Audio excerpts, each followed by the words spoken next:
Hi, this is Kausalya. Today we are going to see a topic about the combinational circuit.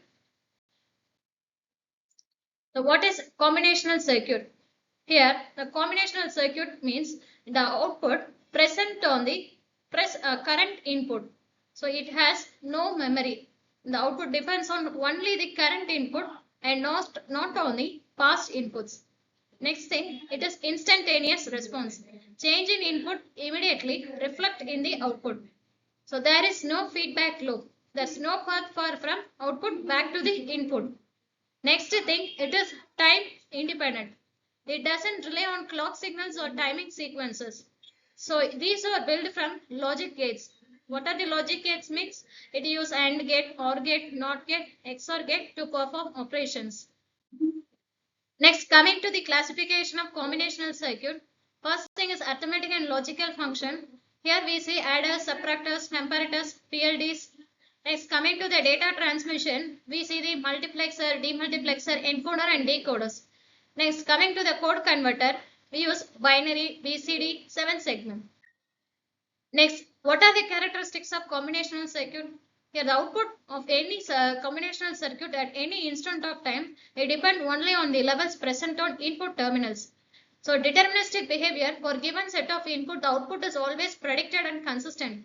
Logic gate based design. So, the combinational circuit are built only using the logic gates and or not NAND nor etc.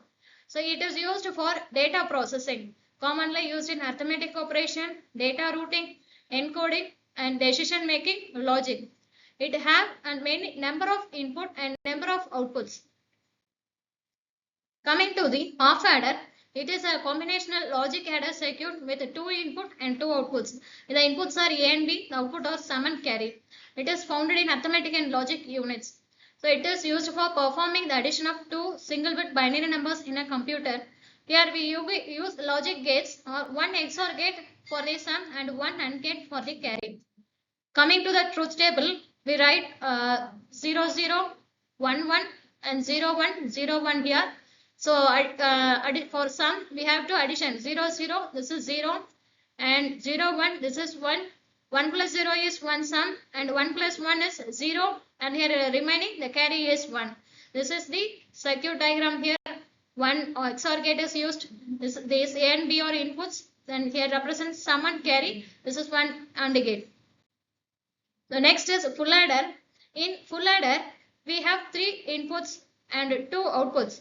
The three inputs are namely A, B and C out. The outputs are sum and carry out. Here, this is a circuit diagram. We used two XOR gates and two AND gates here used. And this is one OR gate. This is these three are the inputs A. Here, this is B and this is Cin and these are the inputs ABC, sum and carry. When consider this 0 plus 0 plus 0, here is sum is 0 and carry is 0. So likewise, let us see example 1 plus 0 plus 0, this is here sum is 1 and carry is 0. Here 1 plus 0 plus 1 is sum is 0 and carry is 1. So likewise, we have to determine all the truth table and, for the verification of full adder. Next, coming to half separator, it is a digital logic circuit. It performs binary subtraction of two single bit binary numbers. Here, A and P are the inputs, difference and borrow are the outputs. Here is the block diagram. I represent A and B is the input and difference and borrow is the output we are having. So here we use one XOR gate, one NOT gate and one AND gate. Coming to its truth table, we see the inputs are A and B and the outputs are difference and borrow. So 0 plus 0 is difference is also 0 and borrow is also 0. Difference means that is 0 minus 0. So 0 minus 1, here difference is 1 and borrow is also 1. When it is 1 minus 0 and the difference is 1, borrow will be 0. 1 minus 1, 1 minus 1 automatically difference 0 and there is no need to borrow here. So the borrow is also 0. Next, full subtractor circuit, we have two XOR gates here and two AND gates, one OR gate, difference and borrow as output. Here A, B and this C are the inputs. So as usual we write three inputs and two outputs as difference and borrow. First thing 0 minus 0 will be 0 and there is here no need to borrow. So borrow is also 0. Next thing 0 minus 0, that is 0 and that 0 minus 1 is difference is 1 and here borrow is also 1. Next coming to this example 0 minus 1 it is 0 and that 0 minus 1 is here borrow will be 1 and difference is 0. That's 1 minus 1. The next 1 minus 1 the difference is 0 here borrow is 1. Next coming to this example 1 minus 1 that is 0 and that 0 minus 0 there is no need to borrow so the difference borrow is also 0. Next coming to the adder application, arithmetic operations perform binary addition and subtraction in ALU. So address calculation computes memory address during data access and instruction fetch, program data and counter increment update the instruction pointer to next command. So it is used in programmers and timers and counters. So it is register manipulation support increment or decrement operations and also registers. Next subtractor application, binary subtraction performs subtraction of binary numbers in ALU.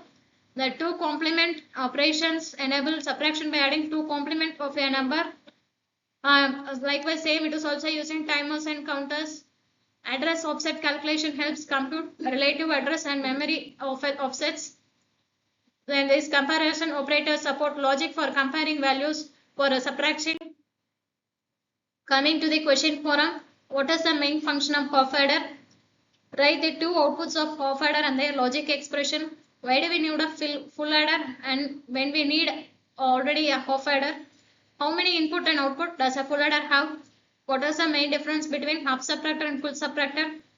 Which logic gate is used in the difference output of a half subtractor? Define borrow in subtraction. Why do we prefer full adder for full subtractor over a half adder and half subtractor in digital circuits? Thank you.